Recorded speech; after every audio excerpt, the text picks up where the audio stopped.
There are moments in life where everything changes, sometimes without fanfare. For me, that moment came when I was diagnosed with Polycythemia Vera. It's a rare blood condition that's a type of blood cancer. It's not something I talk about often, but it's always there, always in the background, shaping the way I see things and even the way I paint. So what that means for me is I have a lot of doctor visits, a lot of blood draws, and periodically they have to drain blood from me because my blood gets too thick. So painting has become even more important to me than it was when I first started.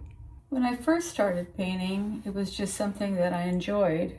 I enjoy the color, the texture, I enjoy the process. But over time, painting became a lifeline. There are days when I feel tired or distracted, but when I step into my studio, all of that goes away. The noise fades and it's just me and my canvas. Painting draws me out of my head. What's funny is I've always said that painting was a therapy. Little did I realize how much of a therapy it was. So I was thinking about this the other day, and I was thinking probably lots of people have problems, health problems, and they need something to take them outside of themselves. So I think the block that I live on is kind of a good example, and that's actually what I was thinking about, and it kind of reminded me of what the painting community is like. I live on a short street. It's a little cul-de-sac, and there's probably 10 or 12 houses. And on our block, I've lived here a little bit more than 20 years, and on our block, over the years, I've probably seen an ambulance or a fire department on our street probably 8 or 10 times. We have people that have had surgeries. We've had people that have died. We've had 3 people die on our block. One went to the hospital with a very serious illness and died. And we've had 2 people that died in their home several months apart. And then we have someone that I'm recognizing signs of Alzheimer's in. And so when you think about that, when you think about the people around you that are, you have your problems, obviously, but there's some people that are having bigger problems than you, who've lost their mobility.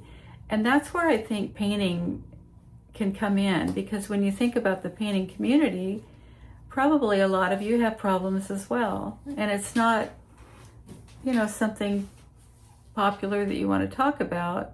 But what I'm trying to say is I think painting is a wonderful therapy. I've always said painting was a therapy, but I think painting really takes you outside of your own head and enables you to focus on something else, a thing of beauty. And you can find a sense of peace in painting and a sense of joy when you complete something and you really like the way it turned out. So that's what I wanted to say today, is that painting is a good choice for the woes of life, and go for it. If you haven't started painting, start painting now. It's so much fun. And you're leaving something behind of yourself. So something to think about. Yesterday I started this painting with a burnt sienna underpainting, and I think I've mentioned it a million times before. I know I have.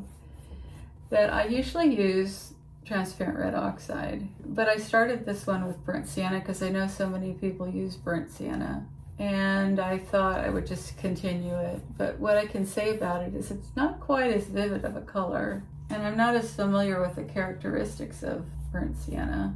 But anyway, so I'm trying to leave bits of the burnt sienna visible through the sky, because I think it makes the sky more interesting when your underpainting shows through. And really, if you study the sky, you kind of notice all the different colors that are present in the sky. And don't think for a minute that I'm an expert on painting. There's a lot of experts out there. But what I can tell you is I I have a lot of encouragement for those of you who've thought about painting. You don't have to be talented. In fact, no talent is required to learn how to paint. It's something that you can actually learn. There's something about creating, about seeing a canvas coming to life. Each color choice, each decision becomes an act of mindfulness. Painting is not about creating perfection. It's about staying connected to the beauty in life and in your surroundings, especially when things seem uncertain.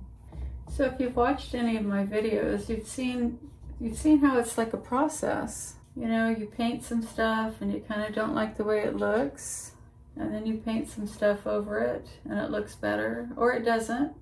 You can scrape it off and start over again. What's funny about this particular painting is this is a scene that I have sort of admired, but not felt like I could make it very exciting. And so I've avoided painting it for a really long time.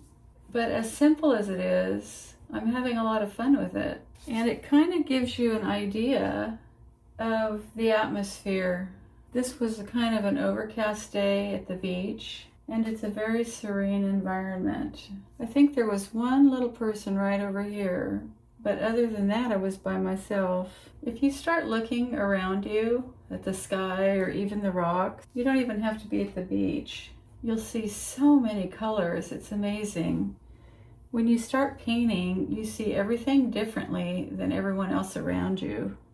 And I think as an artist, it gives you a much richer world, much richer environment. And you're among a select group of people who see the world differently. Now this right here was just kind of a pile of rocks. So I'm using a lot of gray and a lot of a black color that I mixed out of ultramarine blue and burnt sienna. When you have a solid color, like this is all the sand, or I should say when you have a solid item, this is all the sand, this is all the sky, this is all the water, remember that there's a lot of different colors in these things, and it's always a good idea to push the color. So if you see traces of gray somewhere, you can make it grayer. And this is actually very pale brown, kind of tan.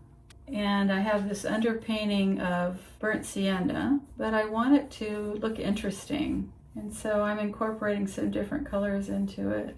And this is such an individual thing. If 30 people painted this scene, you'd have 30 different examples. It would look different in every one. I taught a class one time painting the landscape at the art center, and I had, I don't know, maybe 12 people in my class.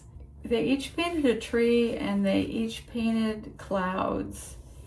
And it was so interesting to see the differences between them. So before I've talked about how, you know, some people, in fact, I was told this when I first started painting, some people are told they need to find their style, find something that they can emulate, that is characteristic of just them, that it would be something that a certain style that people would follow. And that's what I was told. And so I was wanting to know what my style was. How could I find my style? Since then, I've realized that it doesn't matter what you're trying to do, your style is just existing in your head, and you don't even know it. And it just comes out no matter what you do. Your style is just there, it's you. And even though my style has changed over the years, that's just from growth and trying to get things to look a certain way. But I think anything you look at that I've painted looks like my style.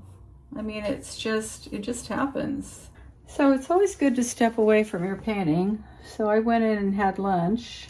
When I came back out, I realized that this is way too light and too warm. I need to make this look more like the photograph, and I think it needs to be more gray, a little cooler.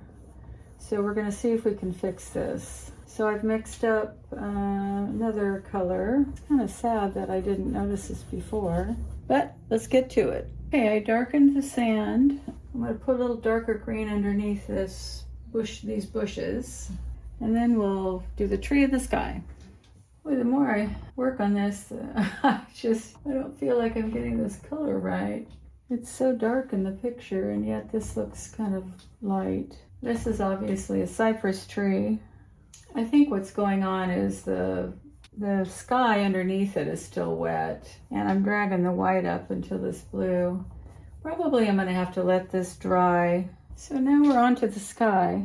I think it needs to be a little darker value, to use the artistic words. I don't share any of this illness stuff for sympathy because I know so many people are quietly navigating their own difficulties. Maybe it's your health or loss or uncertainty about the future. Whatever it is, I want you to know that creating in any form can be a refuge. It's not about escaping reality. It's about finding meaning inside of reality. Every painting feels like a conversation between struggle and hope. It's always a challenge to paint something and hope for the best. But mainly, this really gives me another focus. And as I mentioned before, it's therapy. So if you haven't tried painting and you're thinking about it, go for it. And if you're painting, keep on painting.